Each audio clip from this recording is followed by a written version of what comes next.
Mayor et ce site doit être visité. Et bon, on nous a demandé de mettre l'accent sur le fait que nous avons le service médical. Si jamais quelque chose ne va pas, on vous indique où se trouve le cabinet médical. Alors passons à la deuxième présentation. Paola. Bon, la session qui suit, les pratiques de durabilité depuis la SSE, les pratiques durables de la SSE, un thème modéré par Lorena Rubio. Et permettez-moi, je vous parle de Lorena.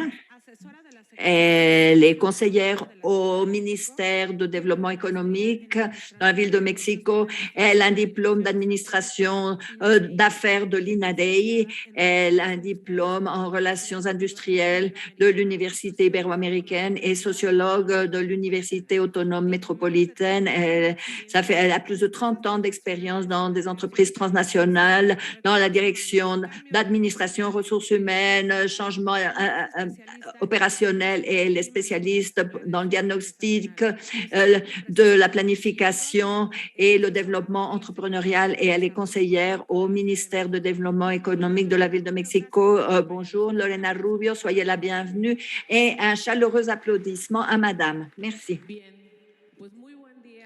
Bonjour à tous. Sans plus, bonsoir, bonjour, bon après-midi, cela dépend d'où vous nous suivez. Bon, dans ce Forum mondial de l'économie sociale et solidaire 2021, où nous avons la participation de gouvernements locaux, et nous allons nous pencher sur la co-création de voies pour une économie verte et inclusive.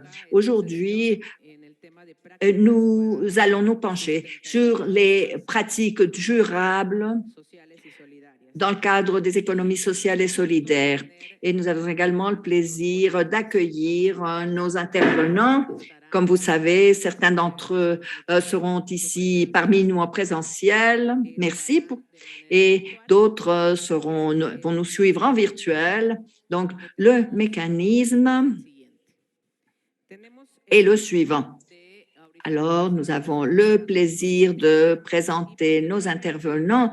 Et après, par la suite, nous allons poser la question et nous vous prions d'y répondre à la première étape de notre panel. Vous aurez 5 minutes pour répondre à la question.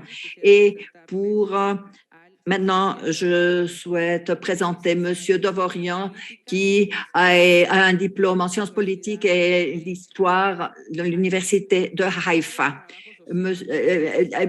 Diplôme en travail social de l'Université Tel Aviv, et en ce moment, il est conseiller et chef de bureau de la Confédération nationale de coopératives et d'activités diverses de la République mexicaine. Il a été conseiller organisationnel où il a organisé, planifié les projets de développement de coopérativisme, des projets syndicaux et d'organisation au niveau local, national et régional, en Israël, au Mexique, en Colombie, Uruguay, Chine, Costa Rica, parmi bien d'autres pays. Il a écrit plusieurs ouvrages sur le coopérativisme, les affaires collectives, le développement, l'économie sociale, le syndicalisme et le travail en groupe, l'administration opérationnelle, les systèmes de gestion.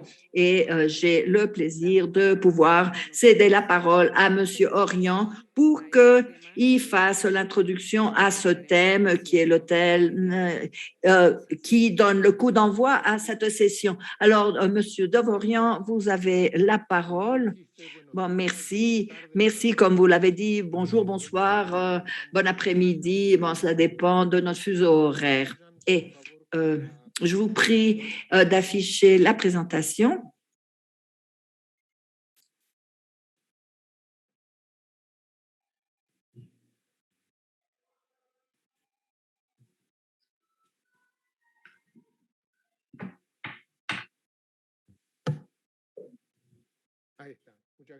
Ah, la voilà. C'est tout bon. Alors, Le thème, comme vous l'avez si bien dit, c'est les pratiques durables à partir de l'économie sociale et solidaire. Bon, en ce moment, et en tant que représentant, et je parle au nom de la Confédération nationale des coopératives des activités diversifiées de la République mexicaine, je vais rapidement présenter le thème de la coopération depuis notre perspective, les services et leur contribution, leur participation dans le cadre de l'économie sociale et solidaire. Si on passe à la diapo suivante, nous verrons que le mouvement coopératif au Mexique, prochaine diapo s'il vous plaît, le mouvement coopératif au Mexique est suivant la loi des sociétés et des coopératives depuis 1994 et qui régit ces coopératives, la loi qui régit ces coopératives. Le mouvement des coopérations au Mexique se divise en 4 volets et 4 niveaux. Le premier niveau de base, les coopératives de base, les services, la consommation, l'épargne et les crédits. Et ces coopératives se rattachent aux unions et aux fédérations. La différence des unions et des fédérations, c'est que les unions ont des coopératives à différentes facettes et les fédérations exactement les mêmes activités toujours. Bon. Le niveau suivant, les unions et les fédérations qui forment le troisième niveau, le niveau des confédérations. Nous avons au Mexique 7 confédérations est formellement établie, reconnue, 7 confédérations, pardon, et nous, la coopérative est une de ces 7 confédérations qui font partie du Conseil supérieur au coopérativisme, qui est l'organe qui représente tout le mouvement coopératif national. Diapo suivante.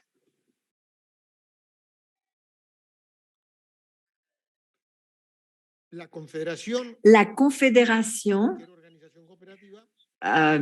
ainsi que les autres organisations coopératives, elle possède une structure, l'Assemblée générale qui va élire les conseils d'administration de surveillance et également les commissions. Et nous avons ces commissions.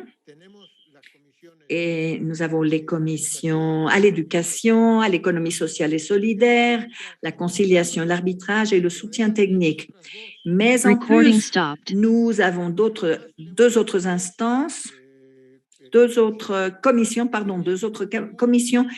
qui ne figurent pas sur les bases constitutives.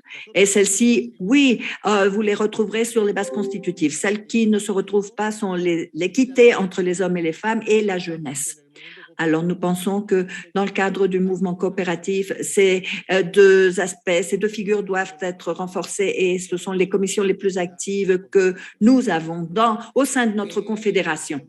Bon, la confédération, en réalité, à partir du 3e niveau, essaye d'organiser et d'intégrer les coopératives à la production et aux services pour qu'on commence à travailler de façon mieux coordonnée et mieux structurée. Diapo suivante.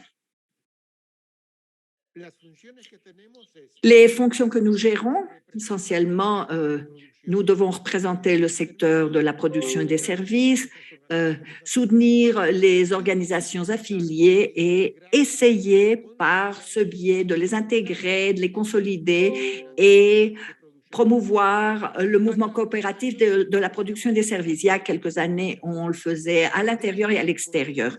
Et à partir du moment que le Conseil supérieur du coopérativisme s'est renforcé et se renforce depuis de nombreuses années déjà, c'est que l'aspect de l'intégration, la consolidation et la promotion, mais à l'extérieur, non, pas encore, pas une minute de plus. Bon. Alors,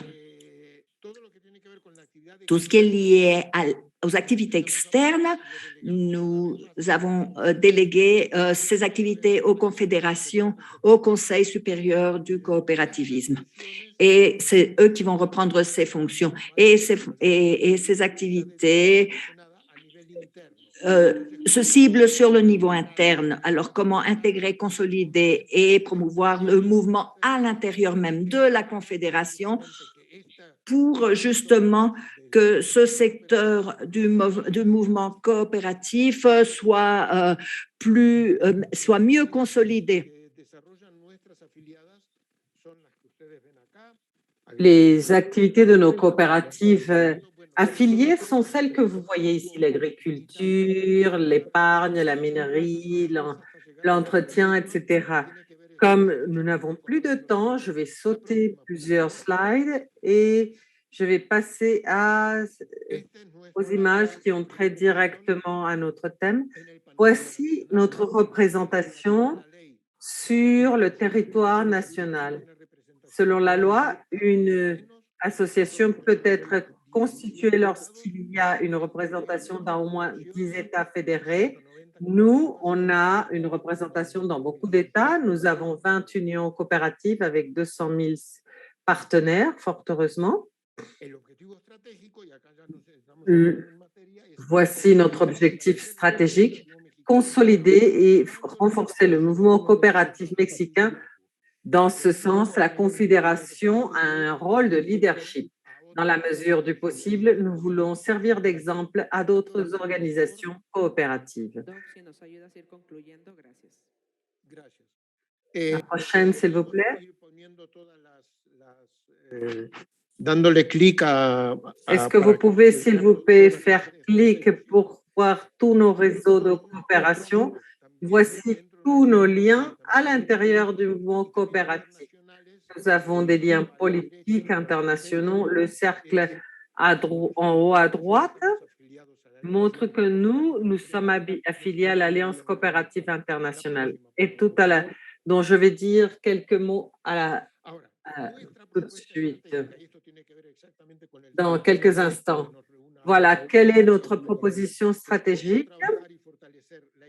Ce qui a trait à ce qu'on disait ce matin, c'est comment renforcer le coopérativisme, puisque le coopérativisme est la colonne vertébrale de l'économie sociale, et bien surtout à travers la formation, l'éducation et la formation, en travaillant à la production au service avec un impact communautaire pour consolider le lien social. Et nous le faisons à partir d'un diagnostic très opératoire, pas un diagnostic du genre le ranger dans un tiroir.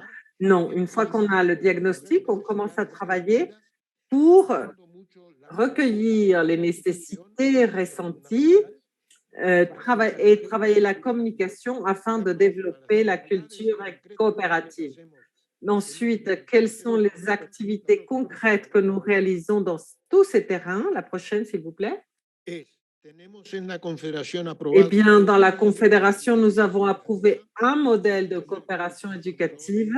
Il y a beaucoup de gens qui connaissent dans le coopérativisme, des enseignants, etc. Mais chacun travaille avec sa conception et ce que nous voulons faire, c'est d'homogénéiser tout ceci, établi sur un plan stratégique de formation coopérative. Dans les coopératives, il n'y a pas beaucoup d'activités commerciales. Nous voulons consolider cela. Donc, c'est un projet de marché coopératif. Nous voulons induire au coopérativisme à l'intérieur des coopératives, ça semble absurde, mais parfois c'est nécessaire, renforcer le lien entre la communauté et les coopératives en travaillant énormément sur la gouvernance coopérative. Et c'est là que nous travaillons sur des coopératives pour consolider cet aspect. Nous avons consolidé, un député a présenté les adéquations à la loi générale des sociétés coopératives que le Conseil supérieur, avec notre participation, a préparé, et les activités qui se développent au niveau international avec l'Alliance coopérative internationale et avec SICOPA, qui est l'organisation coopérative des coopératives de production et services au niveau mondial. Et avec cela, je termine, je vous remercie. Vous avez là mes coordonnées au cas où il y aurait des commentaires et des questions. Merci beaucoup. Merci Doriane. Tout à la fin, nous aurons un espace, si le temps le permet, pour les questions et les réponses. Pour l'instant, on va donner une continuité à cette dynamique. Ce que nous allons commencer maintenant, c'est une session d'initiative individuelle où nous aurons la possibilité d'entendre des réflexions et de parvenir à un dialogue avec tous nos invités. Nous allons entendre des personnes au profil divers qui vont nous présenter des actions et des stratégies avec leur vision afin de co-créer des routes, des actions tous ensemble. Donc, si vous me le permettez, je vais présenter nos invités. Je vais présenter tout ceci. Donc, nous poserons une question et vous y répondrez. Vous aurez 5 minutes pour y répondre.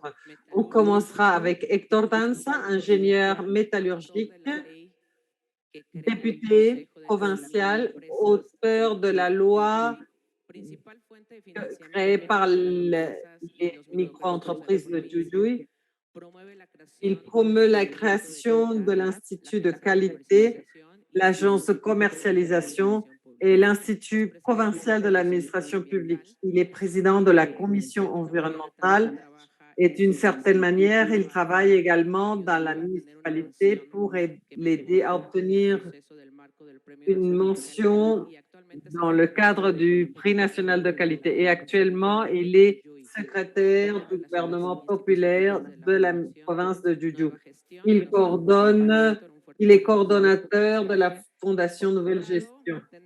Merci beaucoup. À notre côté, nous avons Naum Sanchez, qui est originaire de Nuevo León. Il se trouve ici de manière présentielle. Il est ingénieur forestier par la faculté de sciences forestières de la ville de Nuevo León, qui actuellement il participe au programme de conservation de la nature et développement rural du sud de Nuevo León.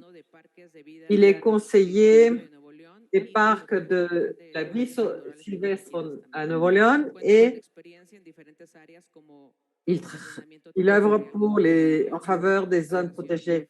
Il travaille pour la restauration de la faune sylvestre, le développement des bases et le capital social pour la conservation de la nature et le développement rural et le développement des entreprises communautaires en faveur de la durabilité. Merci d'être là. Et nous avons également Gaëlle Généreux du Canada. Elle a un diplôme de licence en anthropologie. Elle a un master en innovation sociale. Gaëlle est cofondatrice de la coopération de solidarité Temps Libre, un espace citoyen unique situé à Montréal. Elle a également coordonné un programme de soutien d'entrepreneuriat. Elle a enseigné cette discipline à l'Université de Montréal. Depuis 2021, Gaëlle est responsable des projets de son institution, une organisation qui soutient les entreprises d'économie sociale. Merci Gaëlle d'être avec nous. Nous avons aussi de Taïwan notre collègue Jian Weitsu. En 2020, Jian a été nommé secrétaire du département de protection environnementale du gouvernement de la ville de Taipei. Il est responsable de développement durable et surveille l'impact environnemental et promeut l'éducation environnementale afin de protéger l'environnement résidentiel et améliorer la qualité de vie à Taipei. Son département s'est centré sur la prévention de la pollution, la protection de la propreté environnementale. Il soutient également des stratégies pour faire face aux problèmes environnementaux. Il s'efforce pour fournir des services de protection environnementale efficients et économiques pour satisfaire les nécessités des citoyens de Taipei. De Madagascar, nous avons Sariaka Randrenalijaona, une jeune passionnée par l'environnement et la nutrition. À 20 ans, elle a fondé l'association Harmonie, où elle a travaillé dans le domaine de l'environnement, la nutrition et l'éducation. Actuellement, elle dirige des projets dans cette association et dans l'entreprise Ted Company. Elle a également été conseillère de nutrition pour soutenir les personnes qui ont des problèmes à ce niveau-là. Elle est par ailleurs étudiante de master. Elle a reçu une mention honorifique dans ses études d'anthropologie et développement durable. Merci beaucoup. De Colombie, nous avons Yubisa Maria Redondo Sanchez. Elle est économiste, master en planification territoriale. Elle est experte en accompagnement des organisations sociales locales et régionales pour la mise en marche de projets de développement productif, de consolidation organisative et de création de réseaux pour la qualité et la confiance. Elle a également travaillé dans l'analyse économique pour l'agriculture paysanne, familiale et communautaire en relation avec les marchés paysans, agroécologiques et communautaires. Merci beaucoup d'être ici présente aujourd'hui. Et pour terminer, je ne sais pas si cela est possible parce que vous savez que parfois les technologies sont compliquées, mais nous avons aussi Simon Levy qui a une licence en droit de l'Université nationale autonome du Mexique. Il a fait également une spécialité à l'Université de Louvain. Il a également une spécialité dans l'Université populaire de Chine. Il est maître, il a un master en gestion de l'ITAM et il a fait une spécialisation sur les associations publiques-privées. Donc, comme vous voyez, nous avons autour de la table des profils très intéressants avec des visions et des expériences totalement différentes, ce qui va nous permettre d'enrichir le dialogue, les échanges que nous allons avoir à présent. Nous allons parler des pratiques pour la durabilité à partir de cette vision que nous avons travaillée, qui est la vision d'une économie sociale et solidaire. Donc, nous allons commencer avec cette ronde où nos participants auront 5 minutes pour répondre à cette question. Comment promouvoir et comment s'engager pour l'action de tous les acteurs dans la société, dans la stratégie pour la solution des problèmes environnementaux de la planète? Comment promouvoir et l'action et comment obtenir l'engagement de toute la société pour résoudre les problèmes environnementaux de la planète? Ruben Dassa, vous avez 5 minutes. Bonjour, c'est un plaisir d'être là avec vous dans ce merveilleux forum mondial de l'économie sociale. Nous sommes là au nord de l'Argentine, à Jujuy. J'espère que vous m'entendez bien. Oui, nous t'entendons très bien. Jujuy a 4 zones hydroclimatiques, Puna, Quebrada, Valle et Yunga. L'expérience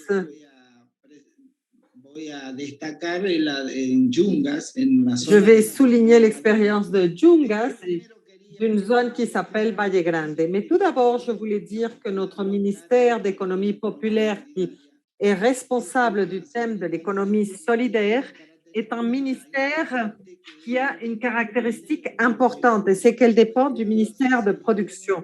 Elle a été créée il y a 6 ans et c'est ça qui crée une différence parce que normalement, les départements d'économie solidaire se trouvent dans les ministères de développement social ou développement urbain et ont souvent un caractère plutôt assistentiel, alors que nous, on a considéré que l'économie sociale et solidaire, c'est des gens qui travaillent, qui créent leur propre travail à partir, oui, des valeurs de coopération, mais qui travaillent pour leurs revenus de manière autonome dans des réseaux coopératifs, dans des mutuelles, avec différentes formes associatives. Notre idée fondamentale est celle qui nous guide pour le problème que vous citez, qui est la durabilité. Nous disons qu'un territoire est durable s'il prend en considération trois variables: la valeur du travail des gens,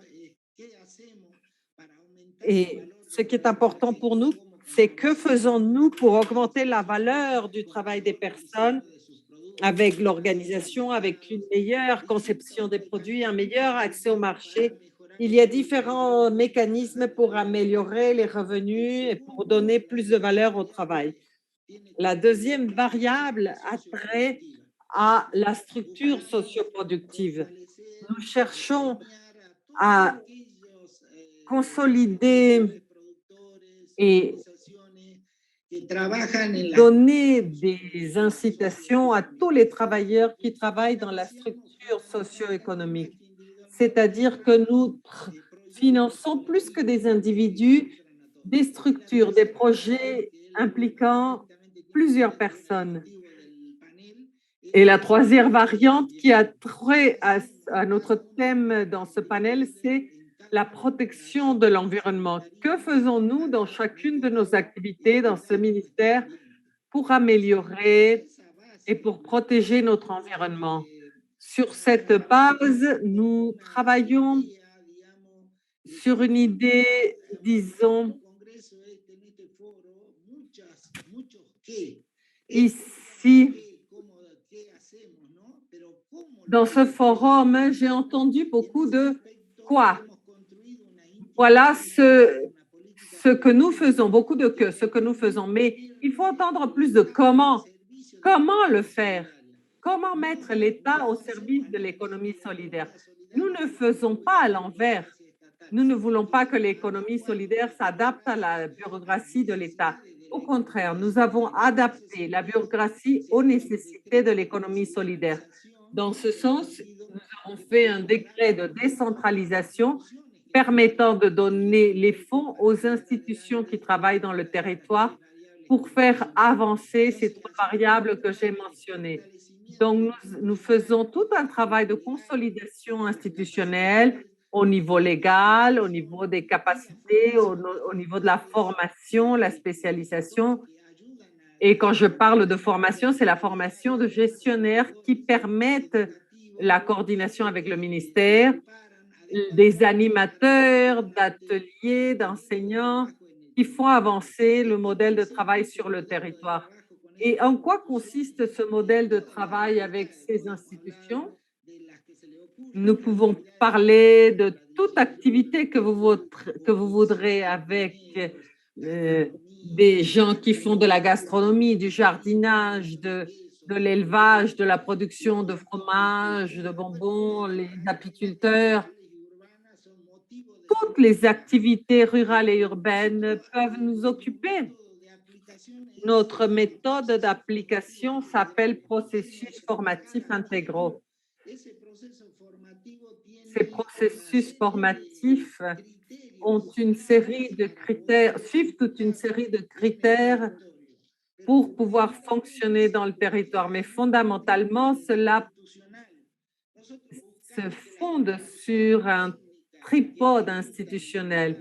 Nous voulons que l'institution technique chargée du programme, l'institution locale, la municipalité, l'organisation et l'institution qui finance tout cela, c'est-à-dire nous, tous travaillent ensemble pour faire avancer ce processus formatif intégral. Le temps se termine, mais je pourrais vous dire que nous allons tous les 15 jours sur le terrain. Nous avons à peu près 100 processus formatifs. Nous faisons un accompagnement pendant 6 ou 7 mois. Et au niveau pédagogique, nous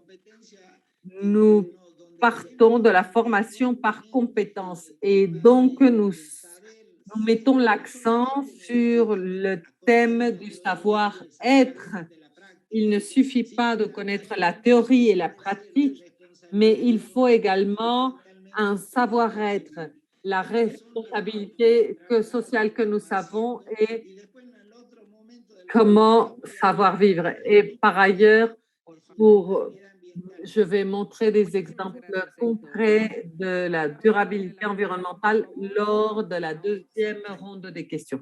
Merci beaucoup. Maintenant, nous cédons la parole à Naom Sanchez. Bonjour, bonjour à tous. Merci pour cette invitation. Notre initiative part de deux prémices générales, essentiellement, concernant la perte de la végétation primaire dans le pays. Nous avons une estimation de perte de plus de 50% et aussi par rapport à la pauvreté rurale, surtout à l'État de Nuevo-Léon. C'est de là que naît notre philosophie, c'est-à-dire qu'il n'est pas possible de penser à la conservation sans le développement, mais on ne peut pas non plus penser au développement sans la conservation des systèmes. Nous l'avons fait de manière différente et les conséquences sont évidentes. Et c'est aussi la raison pour laquelle, depuis 1998, on a travaillé près des régions rurales dans l'État du Nuevo-Léon, là où se concentrent les communautés agraires. Dans le pays, il n'y a pas de terre publique pour la conservation. Tout est de la propriété publique, que ce soit de grandes ou de petites propriétés. Et donc, nous avons travaillé sur la propriété sociale parce que c'est là qu'il faut plus d'attention. Notre processus pratique inclut 4 pas. Tout d'abord, l'analyse de la préfaisabilité en analysant les analyses du capital environnemental, social, productif, économique et du capital humain. Ensuite, nous avons développé avec les communautés la stratégie. Nous avons créé des objectifs de développement. Nous avons analysé le contexte et nous avons déterminé nos objectifs. Une fois que la stratégie est établie, nous créons des alliances multisectorielles avec des organismes de la société civile, des gouvernements des États, des municipalités, des entreprises. Après la création des alliances, nous exécutons une stratégie et c'est une stratégie sur 15 ans intégrée également sur des stratégies de l'État pour que le gouvernement de l'État participe de manière directe à l'exécution des actions pour atteindre nos objectifs. Une fois que ceci est établi, nous travaillons sur 6 objectifs principaux, qui est l'évaluation du capital environnemental, le développement de la sensibilisation de l'importance de l'environnement auprès des populations, les investissements pour la propriété productive locale, l'identité locale et les alliances multisectorielles. Une fois que nous rassemblons tous ces objectifs, nous essayons d'avoir une incidence au niveau des politiques publiques de l'État fédéral et de la fédération. Parce que souvent, les programmes nationaux sont trop généraux et ne peuvent pas s'occuper des problèmes spécifiques de ces communautés. Et dans ce cadre, nous avons créé un programme que nous appelons le programme intégral pour la conservation de la nature et le développement rural, qui a pour objectif de participer à la transformation des communautés appauvries à travers une culture de la conservation et de la gestion des ressources naturelles afin d'incider sur le bien-être des gens. Encore une fois, on ne peut pas parler de conservation si ceux qui possèdent la terre ne sont pas dans les conditions pour le faire. Donc, ma proposition ici, ce serait que les gouvernements puissent être un peu plus transversaux et plus horizontaux dans leurs diverses actions pour qu'ils puissent s'occuper de manière intégrée des problèmes spécifiques et énormes qui provoquent la perte de l'habitat des espèces, donc leur disparition, la perte des services environnementaux comme l'eau, comme la capture du carbone. Donc, voilà. C'est ce que je pourrais dire pour commencer. Merci, Naom. Maintenant, nous allons Et nous allons l'applaudir. Merci beaucoup. Ce sont des thèmes compliqués qui parfois nous font sentir… Bon, ces actions sont importantes. Comme ça, on a l'impression qu'il y a de vraies actions qui ont lieu. Maintenant, nous cédons la parole à Gaëlle. Bonjour, je suis très contente d'être ici aujourd'hui en virtuel. Donc, je m'appelle Gaëlle Généreux et je travaille pour une organisation sans but lucratif qui est basée dans la province de Québec au Canada, qui s'appelle le TIES. Notre mission est en fait d'identifier des innovations sociales et d'organiser des rencontres entre les chercheurs et des professionnels en économie sociale pour co-construire des solutions innovantes qui vont vraiment outiller les entreprises d'économie sociale à affronter les défis sociaux actuels. On travaille sur différents thèmes, notamment l'innovation en financement, en gouvernance, les changements d'échelle et beaucoup plus. Aujourd'hui, j'aimerais vous présenter des résultats préliminaires d'un travail qu'on fait depuis 2019 sur le thème de la transition socio-écologique.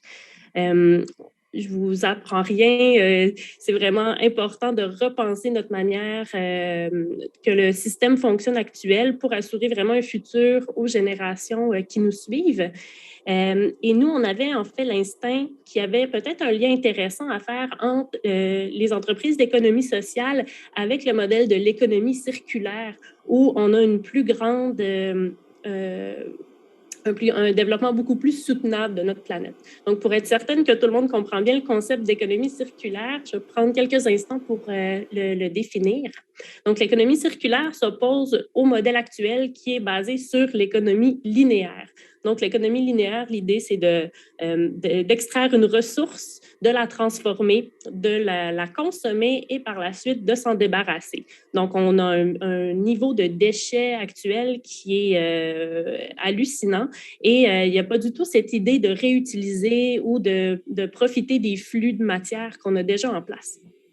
À l'opposé, l'économie circulaire s'oppose à ce système-là avec un système où on va plutôt essayer de fonctionner par boucle. Donc, les matières, on va essayer de réduire nos consommations de produits pour commencer. Par la suite, réutiliser les ressources qui sont déjà en circulation en essayant, par exemple, de les récupérer, de les remettre en état, de les recycler et voilà, d'essayer de réduire au maximum l'utilisation des matières à la base. Donc, il existe différentes stratégies pour avoir une économie plus circulaire. On pense notamment à la base, bien sûr, réduire la consommation de ressources qu'on utilise pour avoir une moins grande empreinte environnementale via, par exemple, l'éco-design.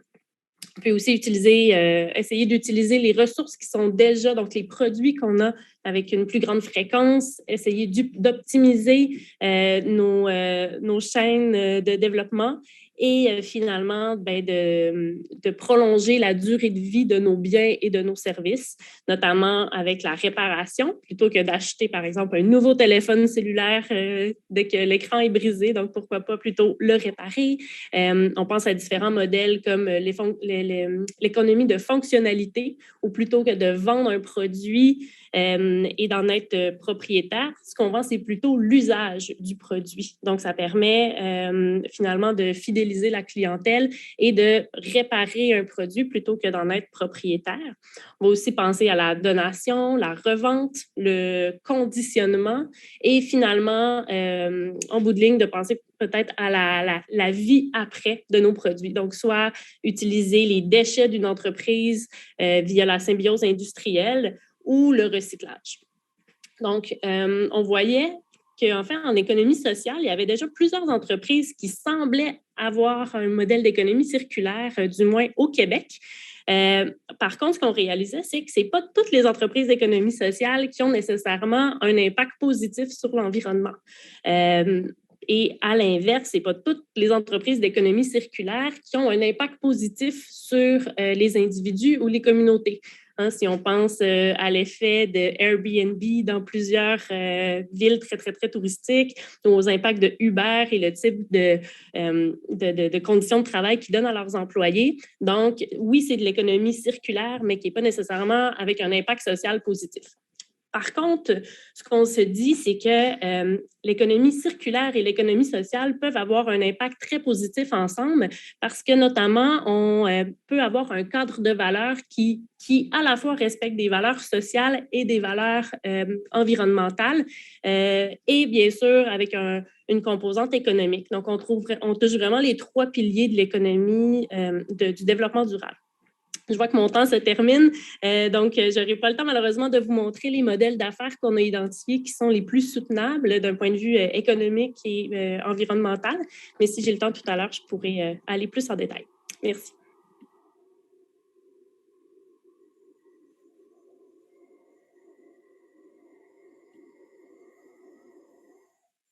Muchas gracias, Gael Generos. Vamos a...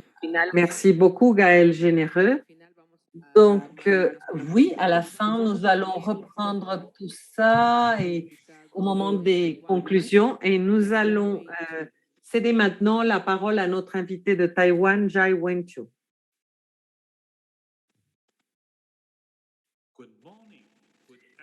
Bonjour à tous, bon après-midi à tous, bonsoir et bonsoir à tous les participants. Je suis le secrétaire à la division de l'environnement, au ministère de l'Environnement, et je suis heureux de me joindre à vous ici depuis la ville de Taipei pour parler de recyclage et la circulation. Et bon, la production de meubles. Bon, c'est toute une liste de thèmes à traiter dans ma présentation. Nous allons parler de l'histoire, le traitement, le procès de promotion, la mise en place, les méthodes de mise en place. Et nous allons également parler des résultats et les conclusions. Et la superficie totale de la ville de Taipei a une étendue de 272 km² et se divise en une population totale de 2,57 millions d'individus, 1 million d'habitants. Nous avons une densité moyenne de 9 455 habitants par kilomètre carré. Et voici la densité de la population. Et la ville a créé un système de génération de meubles qui représente un PIB de 32 219 dollars annuellement.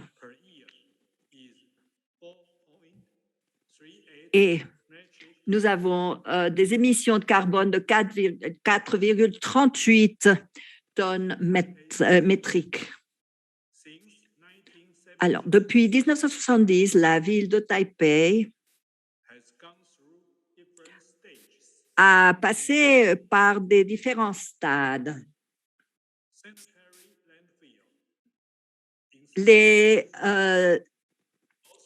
Les assainissements des procès de recyclage, d'incinération, d'assainissement et de systèmes. À un moment donné, nous avons commencé à prendre un tarif pour la collection des décharges et des déchets. Maintenant, nous allons accroître le recyclage. Le niveau de recyclage de la ville s'est accru de façon très importante. Et maintenant, nous devrons accroître le tarif de collection des déchets, de ramassage des déchets. Et nous devons recycler les ressources. Et ce qui est plus, nous avons entamé et adopté plusieurs mesures pour pouvoir, pas à pas, renforcer l'utilisation des ressources de façon responsable et nous cibler sur de niveaux projets qui sont à promouvoir la réutilisation. Et c'est ainsi que nous pourrons parvenir aux objectifs de développement durable, surtout en matière de recyclage des déchets. Merci beaucoup. Merci beaucoup pour votre intervention si claire. Maintenant, nous avons un invité qui va se connecter en ligne, un représentant, Madame, la représentante de Madagascar, Sharia Lijona. Du Madagascar, Madame, vous avez la parole.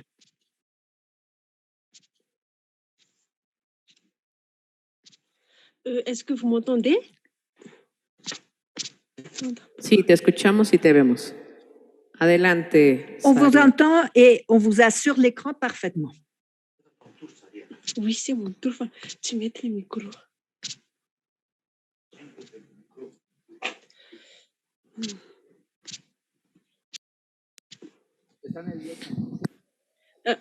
Attendez, s'il vous plaît. Hein? Ok, les comento que ha tenido problemas con la conectividad, así que vamos a tratar de hacer esto. Madame a un peu de problème avec son Wi-Fi, alors on va essayer d'établir la connexion via portable. Adelante. Madame, vous avez la parole.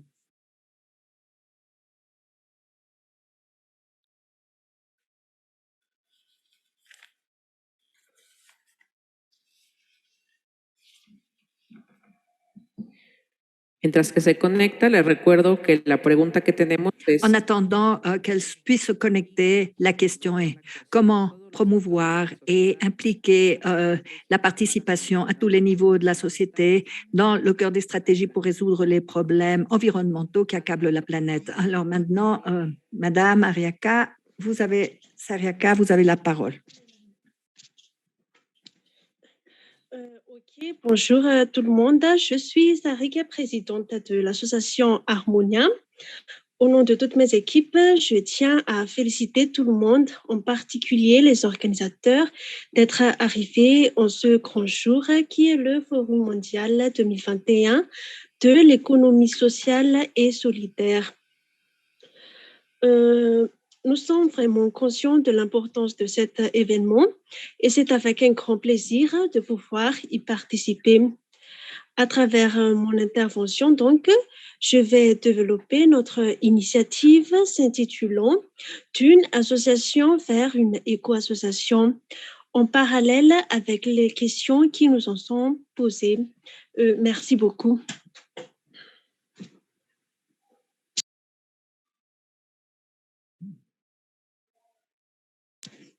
Donc, d'une association vers une éco-association s'intègre donc dans le thème développer l'association territoriale et internationale.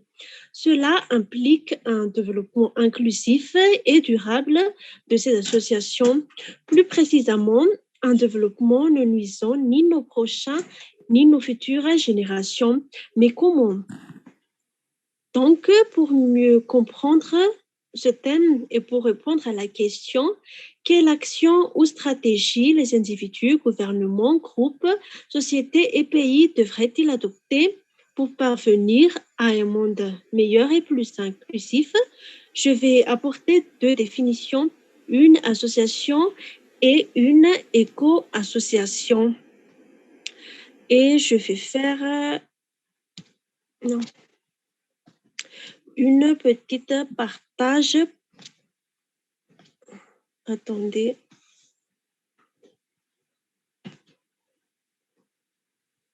Donc,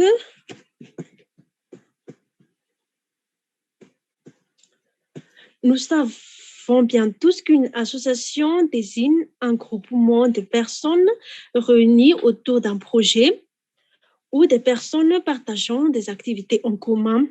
Par exemple, les associations à but non lucratif telles que la nôtre, les ONG et les ONG internationales. Si on élargit un peu sur ce thème, tous les groupements de personnes peuvent en être aussi concernés. Tandis que l'éco-association est un nom donné à une association qui adopte des comportements économiques et à la fois éco-gestes. Notre thème d'une association vers une éco-association désigne donc un passage de ces associations vers une association qui contribue à la réduction de nos impacts sur l'environnement pour que celui-ci soit plus vivable et plus fiable. Et nous allons voir que cette contribution puisse se faire avec nos gestes quotidiens sans utiliser un gros budget.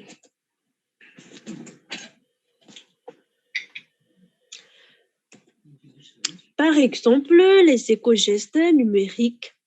Quand nous n'avons plus des choses à faire sur notre ordinateur, ayons l'habitude de l'éteindre, mais non le mettre en veille.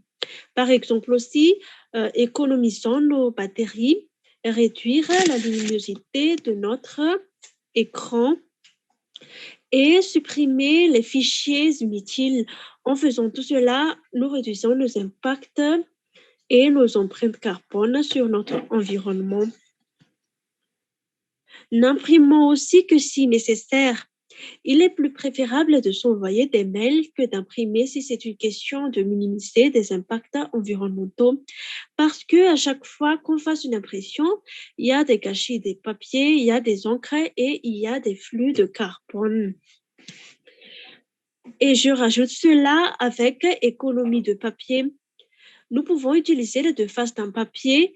Notons bien que derrière la fabrication de ces papiers, il y a des arbres abattus, il y a des émissions de gaz à effet de serre. Et la gestion des déchets fait partie aussi des éco-gestes.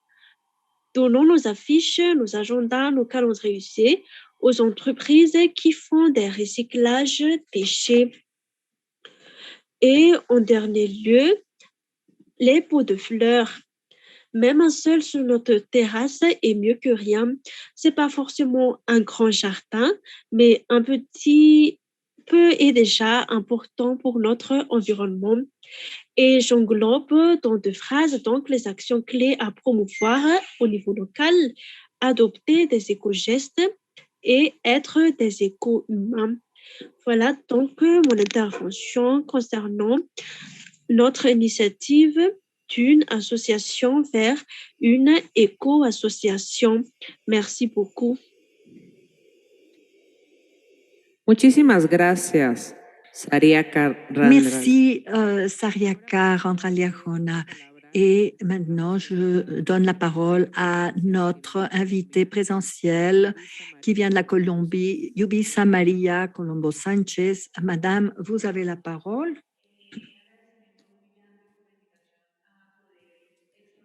Bon, j'espère. Bon, merci beaucoup pour cette invitation. Merci. Je vais ici partager avec vous quelques idées liées aux problématiques et vous présenter les solutions possibles. Nous allons parler de l'association des terrains et nous faisons partie d'un réseau national qui, depuis 2012, travaille et surtout travaille à la recherche du bien-vivre et du bien-être. Dans le cadre de notre association, nous participons avec plus de 150 organisations, des organisations de base, des organisations paysannes et des communautés dont les membres ont une lignée africaine. On travaille avec les universités, les centres de recherche et nous nous penchons sur ce type de problématiques. et nous travaillons pour développer des politiques pour prendre en charge les problématiques des personnes qui se voient atteintes par ces situations. Nous avons la responsabilité de promouvoir un de nos grands axes de travail et nous avons mis en place une campagne pour la visualisation, le positionnement et la reconnaissance des associations paysannes comme un espace substantiel et important pour assurer la durabilité et le bien-être des familles qui produisent nos aliments. Nous allons essayer de mettre en évidence le fait que ces marchés sont des espaces qui vont au-delà de l'échange économique et ce sont des espaces qui nous permettent d'acquérir, d'acheter des produits et des produits qui sont issus de meilleures pratiques productives, et également des espaces qui vont nous permettre de forger des rapports ruraux-urbains beaucoup plus forts et que nos producteurs, productrices puissent gérer un exercice plus autonome de commerce et démocratiser un peu l'offre d'aliments sains et sûrs. Suite à la campagne participative qui a été gérée depuis sa conception, où chacun des différents stades a été coordonné par les producteurs, productrices, organisations, marchés et différents agents. Nous avons également mis sur pied un exercice de caractérisation des différents acteurs qui participent au marché, de telle sorte qu'on puisse connaître leur situation, leur mode de vie, leur potentiel et pourquoi ces espaces sont fondamentaux pour veiller à ce qu'il soit poursuivi tout au long de notre vie.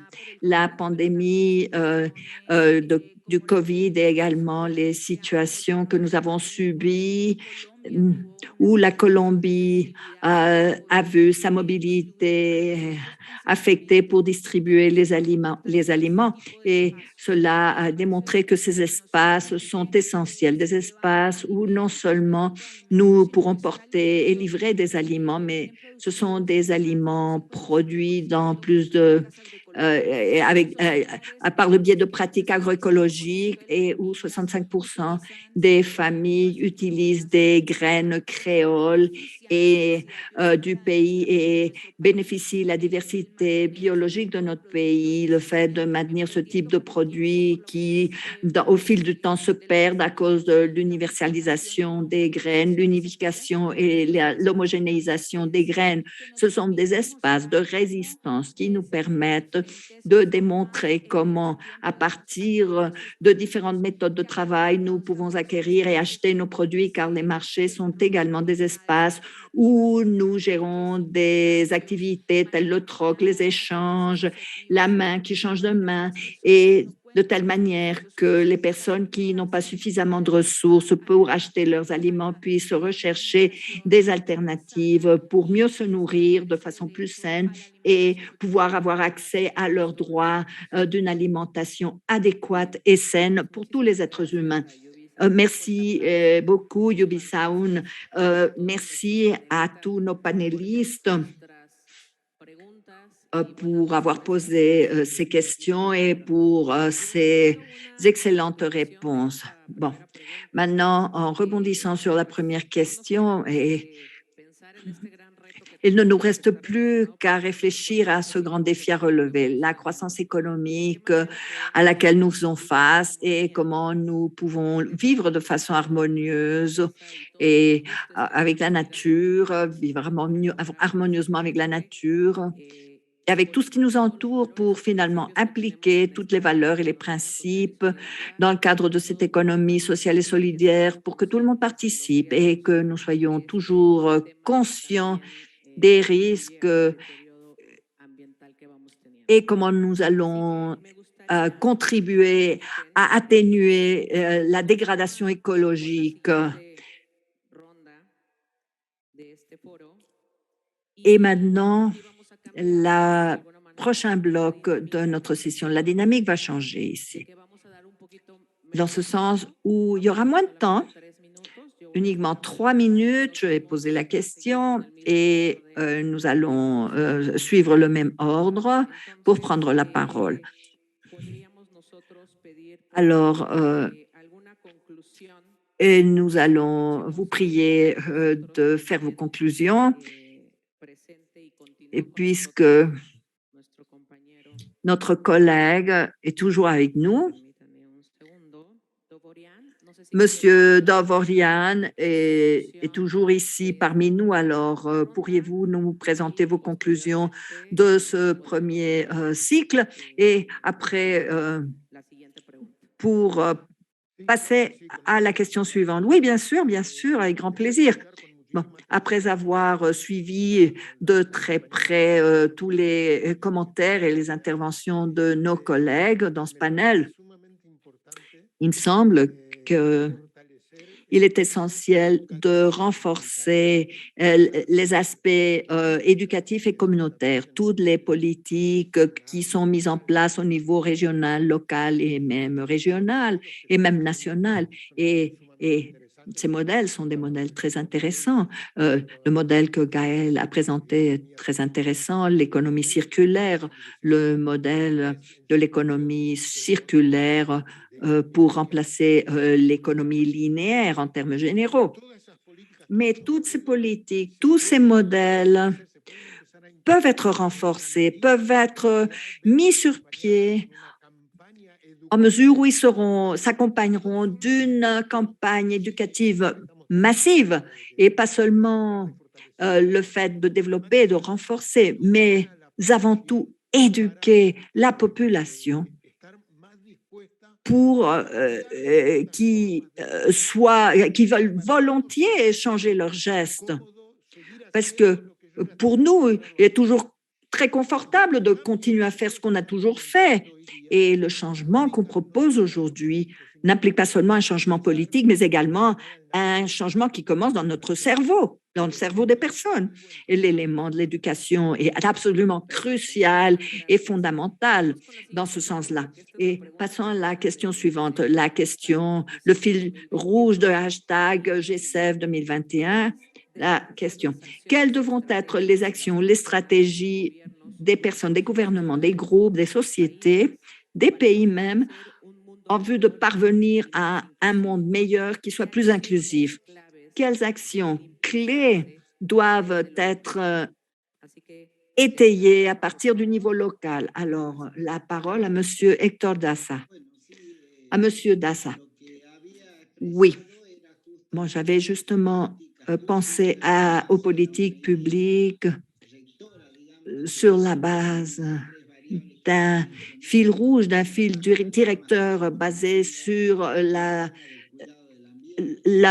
prise en charge de l'environnement, la production, les 3 axes dont on avait parlé. Également, Skorian disait, le procès de formation, travailler sur la conscience, les problèmes, de sensibiliser vis-à-vis des problématiques, tous les membres de l'économie solidaire dans tous les aspects qui sont liés aux domaines économiques, sociaux et environnementaux. Alors, quand on prend conscience de ce thème, c'est là qu'on peut agir. Je vais parler d'un thème spécifique. Nous avons un réseau de recyclage.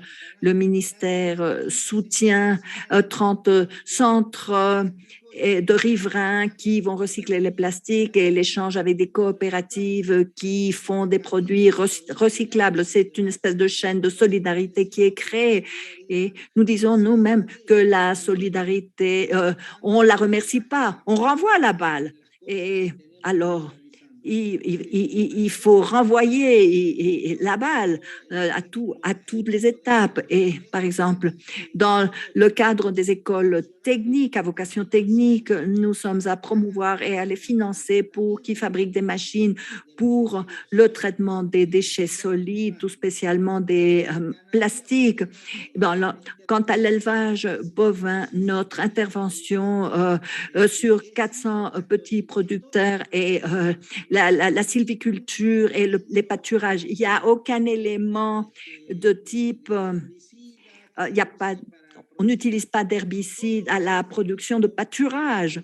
Non, tout est fait avec des produits agroécologiques et naturels et nous allons justement certifier la production de la viande bio et la production de cuir sans produits chimiques, de lama, de chèvre, de bovins pour la production de cuir, et ceci est un réseau avec les artisans pour produire des produits de qualité avec justement ces différenciations, la production agroécologique, en horticula dans la région montagneuse de l'Humahuaca.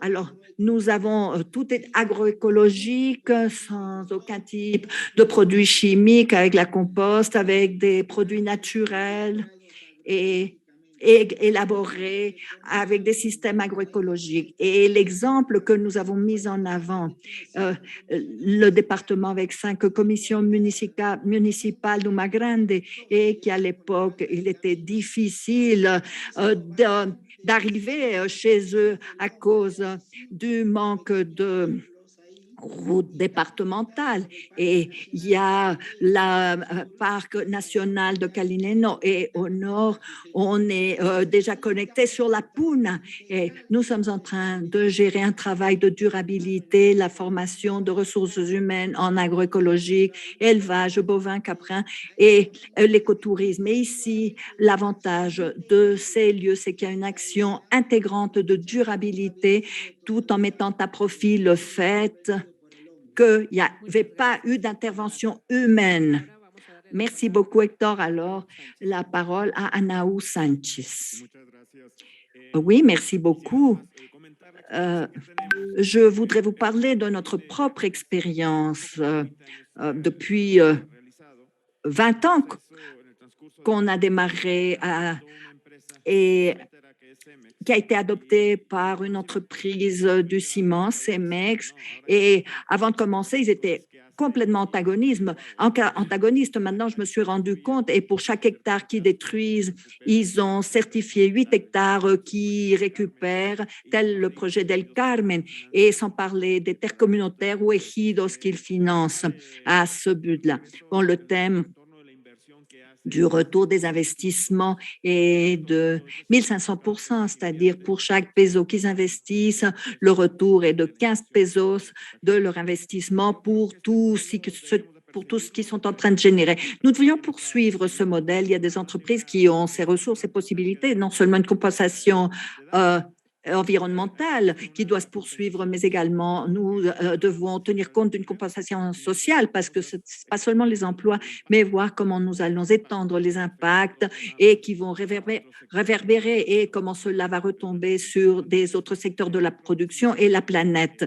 Alors, si on intègre la politique publique et on tiendra compte ce type d'impôt, ou qu'on donne une liberté aux entreprises de participer activement et dynamiquement aux politiques publiques sans compromettre les aspects politiques, nous pourrons avoir des bénéfices budgétaires, et également nous rebondirons sur la responsabilité sociale et environnementale. Parfait. Merci beaucoup, Naum Sánchez. Merci beaucoup. Un applaudissement pour tous ceux qui sont là présentiellement, parce qu'ils sont très motivés. Nous en sommes à la moitié de ce forum, mais il y a encore beaucoup de choses à voir. Donc maintenant, nous redonnons la parole à Gaëlle Généreux. S'il te plaît, Gaëlle. Oui, merci beaucoup. C'était très intéressant de vous entendre.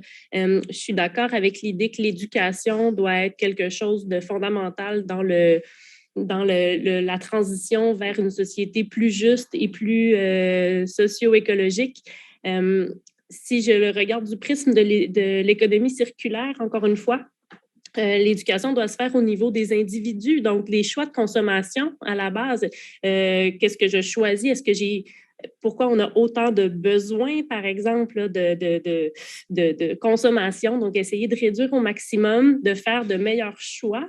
Mais en même temps, on a aussi une responsabilité à un niveau un peu plus macro. Donc, comment outiller les entreprises pour qu'elles, dans leurs choix de production, ça soit aussi beaucoup plus éco-responsable. Donc, avec un financement adapté, avec un réseau de maillage pour faire des symbioses industrielles où on peut, par exemple, faire travailler des entreprises ensemble qui vont partager des ressources, le déchet d'une entreprise pourrait servir comme matière première à un autre, récupérer l'énergie. Donc, il y a énormément de choses que les entreprises peuvent faire. Elles ont une immense responsabilité à ce niveau-là. Comme je le disais tout à l'heure, les entreprises d'économie sociale ont en plus le bénéfice d'ajouter la justice, la collaboration, la prise de décision collective, donc la plus-value d'intégrer ce modèle-là aux entreprises d'économie sociale est vraiment porteur de notre point de vue. Et il y a également une responsabilité, bien sûr, des gouvernements, donc de légiférer pour, par exemple, lutter contre l'obsolescence programmée. Pourquoi on va permettre que des entreprises vont faire des produits qui vont briser volontairement? Donc, les gouvernements doivent légiférer sur ces questions-là, doivent accompagner, donner un soutien autant aux individus qu'aux entreprises. Donc, voilà, selon moi, la responsabilité est partagée et si l'économie mondiale devenait plus circulaire davantage, actuellement, l'économie mondiale serait circulaire seulement à 8,6 %. Si l'économie circulaire doublait, donc devenait à 17 % circulaire, on pourrait réduire le réchauffement climatique en dessous de la barre des 2 degrés. Donc, c'est très, très, très important de réfléchir à ces questions-là pour assurer un meilleur avenir à nos enfants. Merci.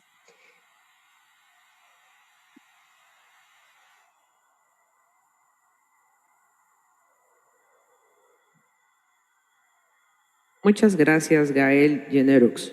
Merci beaucoup, Gaël Généreux. Maintenant, nous allons céder la parole à Wei Tu Jiang. Waste material flow of Taipei City.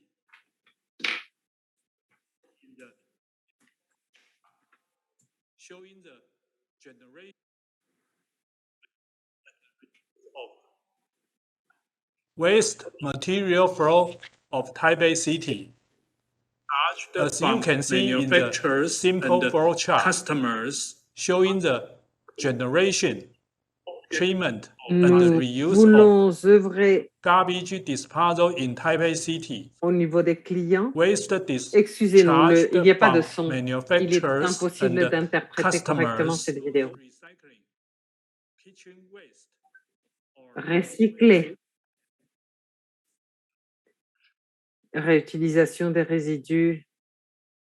Il y a encore des interférences audio. Since 2002, the DEP of Taipei City has Depuis 2002, dans la ville de Taipei, il existe des produits de recyclage et réutilisation. In 2003, the collected and transported En 2003, waste was repaired par exemple, les meubles rejetés ont été twice. réutilisés. Il y a encore une fois des interférences audio. Malheureusement, il n'est pas possible d'interpréter ce message. In Neihu, the first of À Aiho, on a établi un centre. and it had Nous continuons avec des interférences audio. to observe and learn. As of Les 2013, villes we have begun to give away observent et entraînent, furniture to the needy and par indigenous exemple, people. les peuples, les meubles qui ont été Method jetés peuvent être renvoyer à ceux qui en ont besoin.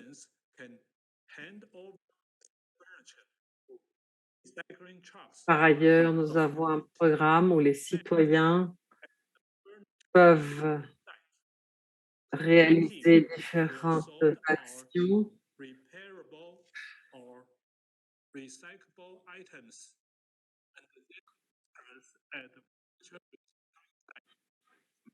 Il y a beaucoup d'articles recyclables qui peuvent être inclus dans ce processus.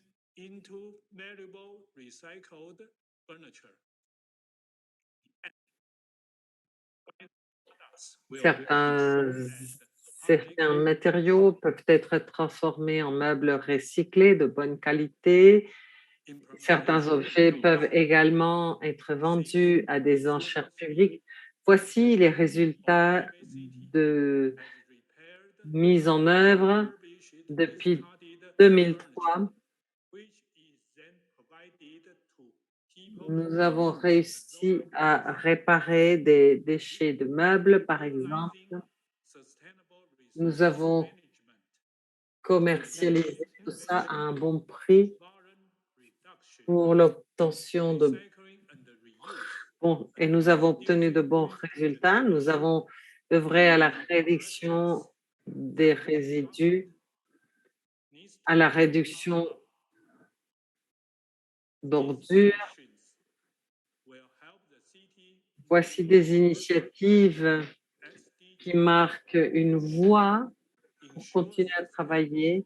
Avec ce genre d'action, la ville se rapproche davantage des objectifs de développement durable, puisque nous œuvrons en faveur d'une consommation durable, responsable. Les ressources financières s'utilisent de la meilleure manière possible. Nous essayons d'œuvrer en faveur d'une économie circulaire. Il y a presque 160 millions de ressources qui ont été sauvées à partir de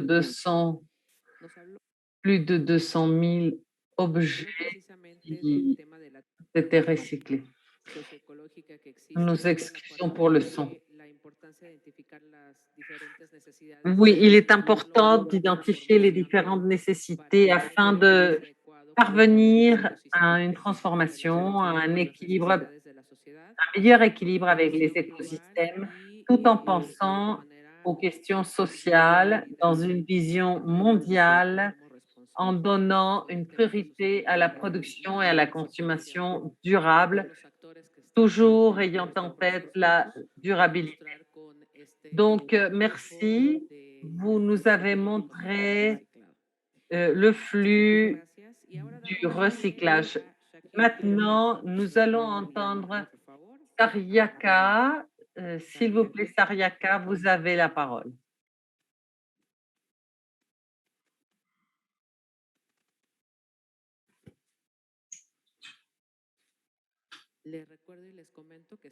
Je vous rappelle que nous sommes dans un événement hybride. Donc, parfois, il y a des difficultés qui découlent de la nécessité d'établir des connexions virtuelles qui ne fonctionnent pas toujours au top. Un petit peu de patience, s'il vous plaît. On va encore une fois essayer d'établir une connectivité avec Sariaka.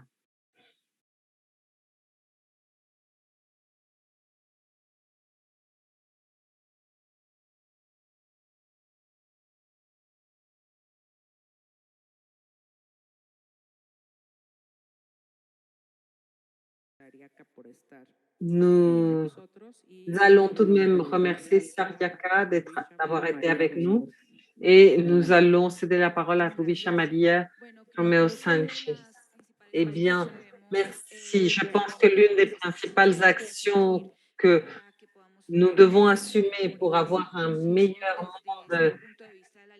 monde meilleur et plus inclusif du point de vue de l'alimentation, c'est la compréhension du rôle que chacun des acteurs a pour œuvrer en faveur des changements, pour un monde plus durable.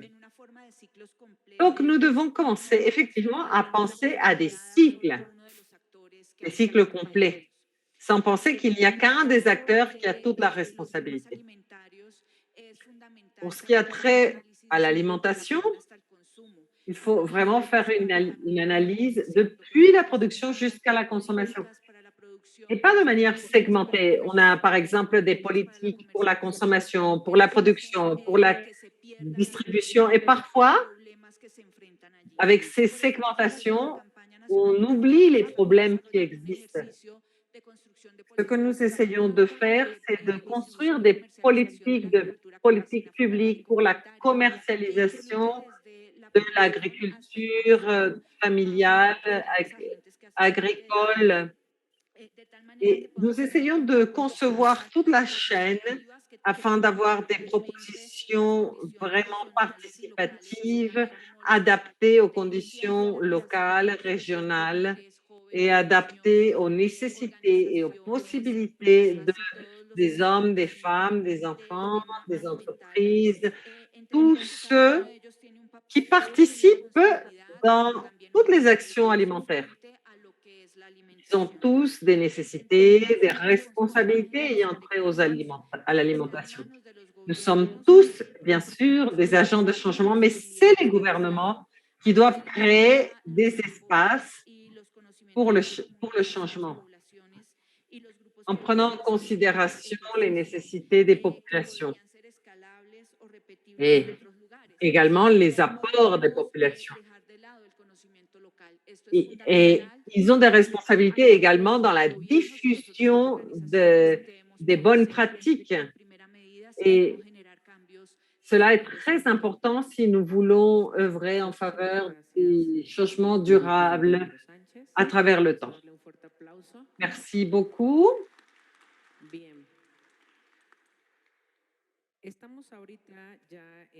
Nous sommes déjà dans la partie des conclusions pour la deuxième ronde. Nous avons parlé de l'importance de la conscience individuelle.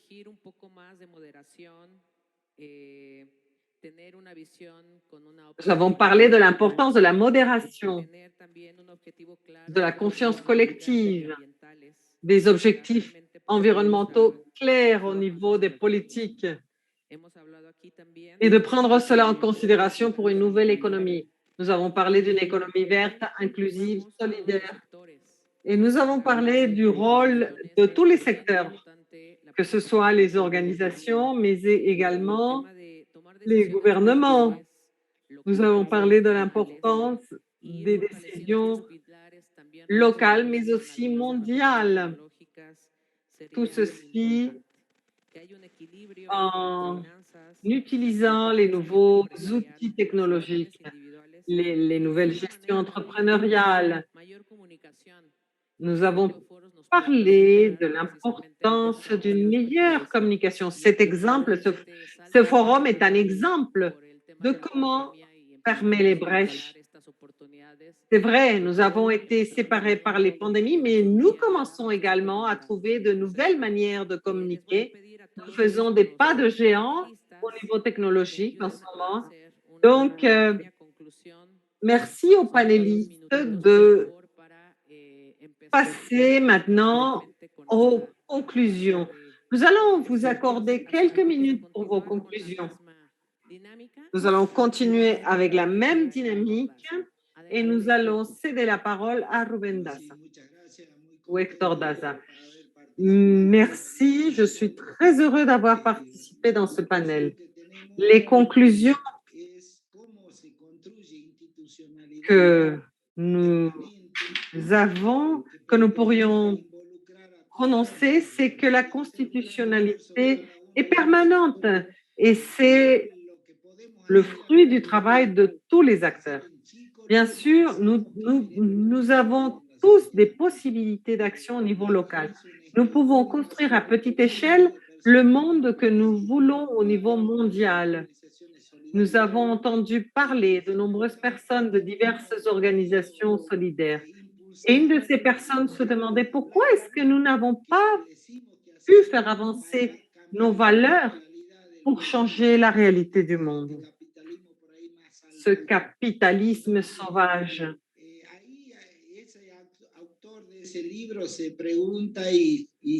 En fait, je parle là d'un auteur d'un livre qui se pose des questions et qui y répond. Il dit qu'il y a de nombreuses choses que nous n'avons pas su faire. Par exemple, nous n'avons pas su transformer nos organisations. Ils pensent à nous comme des partenaires quand ils ont besoin de nous pour les assemblées, mais dès que l'assemblée se finit, on devient de simples clients. Et puis, nous fonctionnons tous comme des îles en archipel. Nous n'échangeons pas. Le fonctionnement coopératif n'est pas assez dynamique, il ne prend pas assez compte du vécu. Donc, avec ce forum, fort heureusement, nous sommes parvenus à une certaine institutionnalité pour créer un espace ouvert à tous ceux qui œuvrent pour l'économie sociale de manière durable. Mais parce que nous voulons tous de manière individuelle, nous rêvons tous de manière individuelle à un monde nouveau, mais nous devons le faire avancer ensemble. Le discours éthique, c'est bien, mais il faut que ça devienne un discours réel pour la vie de la société. Bien, Hector Dassa, merci beaucoup. Nous cédons la parole maintenant à Naoum Sanchez.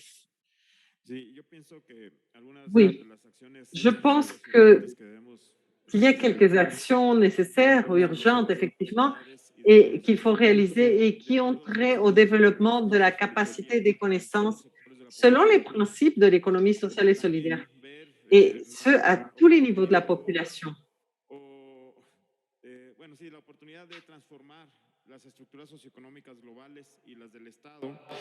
Il faut transformer les structures mondiales et les structures de l'État afin d'atténuer l'impact de la catastrophe que nous vivons actuellement avec ces fléaux de famine, de manque d'eau, etc. Un élément essentiel, c'est la transversalité, le travail à travers tous les secteurs du gouvernement, surtout au niveau éducatif, comme on l'a bien dit. Avec la technologie actuelle, il y a certaines carrières universitaires très spécifiques qui deviennent ouvertes et qui peuvent avoir des visions plus larges. Et cela permettra peut-être aux jeunes générations d'avoir des visions plus appropriées, plus près de la réalité. Par exemple, moi, je suis ingénieur forestier. Moi, je pense aux forêts, mais qu'en est-il des économies globales? Peut-être que je n'y connais rien. C'est un exemple. Donc, pensons à une nouvelle éducation plus holistique. Il faut vraiment repenser l'éducation. Merci. Nous allons céder la parole à Gaëlle maintenant. Gaëlle Généreux, vous avez la parole. Merci. Donc, je vous remercie pour le temps que vous nous avez permis d'avoir aujourd'hui pour présenter nos différentes visions. Je suis très d'accord avec tout ce qui a été dit jusqu'à maintenant. L'économie sociale a un énorme potentiel de créer un changement structurel où les prises de décision peuvent être prises de manière collective, où ce n'est pas en fait le profit qui est l'idéal à atteindre, mais le bien-être collectif. Donc, de revenir à ces idées-là, changer le système pour avoir un système économique qui est beaucoup plus soutenable, juste, durable, c'est des questions qu'on doit vraiment mettre de l'avant. Et effectivement, comme je le mentionnais tout à l'heure, un système économique qui va aussi respecter les limites des écosystèmes. Donc, ces deux piliers-là doivent absolument collaborer et être intégrés ensemble. Donc, de repenser un système économique qui va être à la fois juste prise de décision collective avec un système qui va respecter les limites planétaires. Je pense qu'avec ces changements-là, qui, oui, nécessitent beaucoup de travail, mais qui sont porteurs pour le futur, il y a moyen qu'on soit en mesure d'avoir un monde un peu plus juste, soutenable et agréable pour la suite. Donc voilà, merci beaucoup.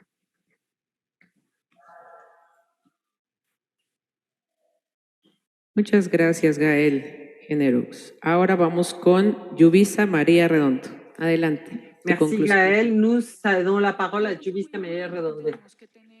Merci. Je pense qu'une chose importante à prendre en considération, c'est qu'il y a une énorme quantité d'initiatives, de projets cherchant à améliorer les conditions de la vie commune. Malheureusement,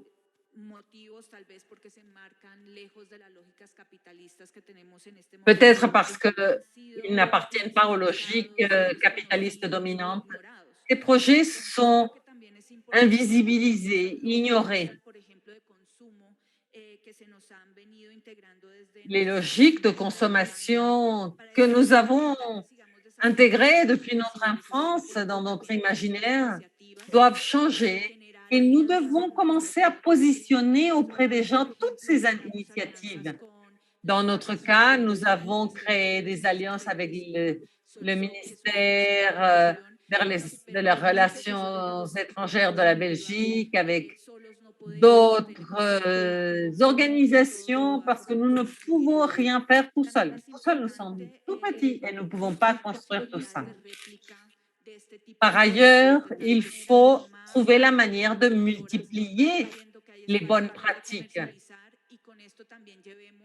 Et nous devons ouvrir des espaces de commercialisation pour que l'on puisse transiter vers de meilleures pratiques plus justes et plus amiables avec l'environnement. Par ailleurs, il faut vraiment améliorer la pédagogie par rapport à la consommation. Les gens doivent être conscients de ce que leur consommation produit sur l'environnement. Nous avons le droit de produire et de consommer et de prendre des décisions informées. Donc, l'une des principales choses que nous devons faire avancer, c'est des exercices de diffusion de l'information. Parce que les gens prennent des décisions qui ne sont pas éduquées.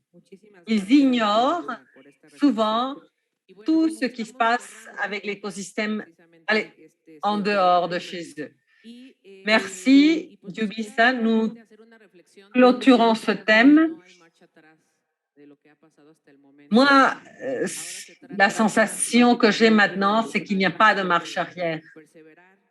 Il faut persévérer. Persévérer parce qu'il en va de notre existence même. Nous devons protéger notre environnement et chaque fois que nous agirons, nous devons penser à la nature, à une coexistence en harmonie avec la planète. De mon côté, c'est tout. Merci à mes panélistes ici présents. Merci à nos panélistes qui nous ont accompagnés de loin. Et bon, merci à tous. Je vous demande un applaudissement. Nous n'avons pas fini, nous allons continuer. S'il vous plaît, ne perdez pas votre courage. Il y a beaucoup de choses à faire. Je cède la parole à nos présentateurs. Merci beaucoup à tout le monde. On va prendre la photo officielle. Donc, s'il vous plaît, est-ce que tous les intervenants peuvent allumer leur caméra?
Estamos aquí, donde todo hace sentido, en este lugar lleno de historia, de grandeza, nuestra casa, donde hace más de 7 siglos inició todo, nuestra gran Tenochtitlan. Este es nuestro sitio, donde honramos nuestro pasado, vivimos el presente y soñamos el futuro. Lugar donde habitan guerreros y guerreras que históricamente han luchado batallas juntos, solitariamente. Ayer, la historia presentó un reto sin precedentes que marcó nuestro camino, pero hoy nuevamente nos unimos para levantarnos como lo hemos hecho siempre. Porque la Ciudad de México está más viva que nunca y su corazón late intensamente, con toda su magia y esplendor. Una ciudad lista para recibir a nuestra gente y a nuestros invitados con toda seguridad, para crear en ellos experiencias y sensaciones únicas que nunca olvidarán. La Ciudad de México es un lugar consentido y que consiente a quien la visita, porque puedes respirar una ciudad que tiene nuevos pulmones, con parques y áreas verdes recuperadas que hoy son admirados en el mundo, con espacios sorprendentes que han cobrado una nueva vida. Ciudad de México, un lugar donde se observa y se aprecia el arte, la cultura, cuna de tradiciones, lugar para mirar en la historia y para observar la modernidad y visionar el futuro. Estamos aquí, donde el gusto por nuestra gastronomía no tiene límites, lugar de sabores, texturas, aromas y colores. Una ciudad hospitalaria, con tacto para atender a nuestros invitados como se merecen, con el mejor servicio, amabilidad y calidez. Una ciudad segura que gracias a un eficiente programa de vacunación